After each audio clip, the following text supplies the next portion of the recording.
मेरा नाम नादिया सलमान है। मैं मेमन मेडिकल इंस्टीट्यूट हॉस्पिटल में पिछले 15 सालों से एज अ सीनियर वैक्सीनेटर काम कर रही हूँ। औरतों में बढ़ती हुई बीमारी बच्चेदानी का कैंसर यानी सर्वाइकल कैंसर बहुत आम हो गया है। हुकूमत पाकिस्तान ने इसकी वैक्सीनेशन की मुहिम चलाई है जो कि 15 सितंबर से 27 सितंबर तक होगी। एमएमआई में ये वैक्सीन सुबह 9 बजे से शाम 4 बजे तक फ्री ऑफ कॉस्ट लगाएंगे। वालिदैन से गुजारिश है अपनी बच्चियों को ये वैक्सीन ज़रूर करवाएं। इस वैक्सीन का क्या फ़ायदा है और ये कितनी कारआमद है, ये हम पूछेंगे हमारी senior gynaecologist doctor Mahvish Fatima से। जी डॉक्टर महविश फातिमा। अस्सलाम वालेकुम नादिया, शुक्रिया बहुत बहुत आपका इस जो गवर्नमेंट की जो कैंपेन है सर्वाइकल कैंसर की वैक्सीन पे उसके बारे में ज़िक्र करने का। सर्वाइकल कैंसर वैक्सीन इंतहाई इम्पॉर्टेंट वैक्सीन है और ये समझे कि सर्वाइकल कैंसर को प्रिवेंट करती है। अब सर्वाइकल कैंसर क्या है? सर्वाइकल कैंसर बच्चेदानी के मुंह का कैंसर है जो औरतों में दूसरा सबसे ज़्यादा पाया जाने वाला कैंसर है। सर्वाइकल कैंसर जो है वो HPV वायरस एक होता है, उससे ये उसकी वजह से होता है। ये वायरस अक्सर शादीशुदा औरतों में शादी के बाद आपके अंदर ये वायरस आता है। अगर औरतों की क़ुव्वत मुदाफ़ियत बहुत अच्छी हो तो ये वायरस ख़त्म हो जाता है और औरतों को इस चीज़ का ख़तरा नहीं होता। लेकिन कुछ औरतें जिनकी क़ुव्वत मुदाफ़ियत अच्छी नहीं होती उनमें ये वायरस आपकी बच्चेदानी के मुंह को सर्वाइकल कैंसर की तरफ मोड़ देता है।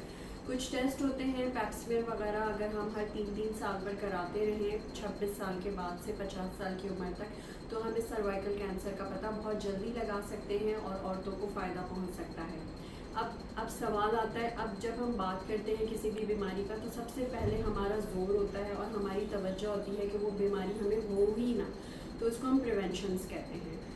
जब भी कोई वायरस के बारे में हम बात करते हैं तो हमेशा हमारे जहन में वैक्सीन्स आती हैं। जैसे हमारी कोविड की वैक्सीन थी, हमने लगाई ताकि हमें कोविड ना हो।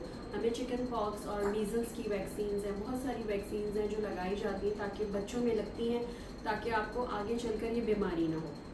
तो इसी तरह सर्वाइकल कैंसर का जो वायरस है HPV, इसके अगेंस्ट अगर वैक्सीन हम 9 से 15 साल की उम्र में यानी टीन एज ग्रुप में शादी से पहले अपनी बच्चियों को लगवा दें तो बच्चियों को आगे चलकर इस सर्वाइकल कैंसर से हम 99% 99.9% हम बचा सकते हैं। तो ये वैक्सीन बहुत सेफ़ है, बहुत इम्पॉर्टेंट है। हमारी वालिदैन से जो है वो रिक्वेस्ट है कि इस वैक्सीन को लेकर बिल्कुल परेशान ना हो। वेस्टर्न कंट्रीज़ में जो हमारे जैसे बाहर के कंट्रीज़ हैं वहाँ पे एजुकेशन लेवल्स आपके बहुत अच्छे लोगों को पता होता है, वहाँ पर ये चीज़ें मैंडेटरी हैं, वहाँ ये वैक्सीन हर हालत में लगती है और औरतों को इस चीज़ का ख़तरा नहीं है वहाँ पर। लेकिन हमारे यहाँ एजुकेशनल जो हमारी जो नॉलेज है उसकी कमी की वजह से हम लोगों को पता नहीं होता। तो प्लीज़ आप इस गवर्नमेंट की जो कैंपेन है आप इसका भरपूर फ़ायदा उठाएं। अगर इस वैक्सीन से आपकी बच्चियां फ्यूचर में किसी एक बड़े कैंसर से बच सकती हैं तो हमारी आपसे रिक्वेस्ट होगी कि आप इस वैक्सीन को लगवाएं, यानी बग़ैर किसी शक व शुबे के, और इसका फ़ायदा उठाएं। शुक्रिया बहुत। हो सकता है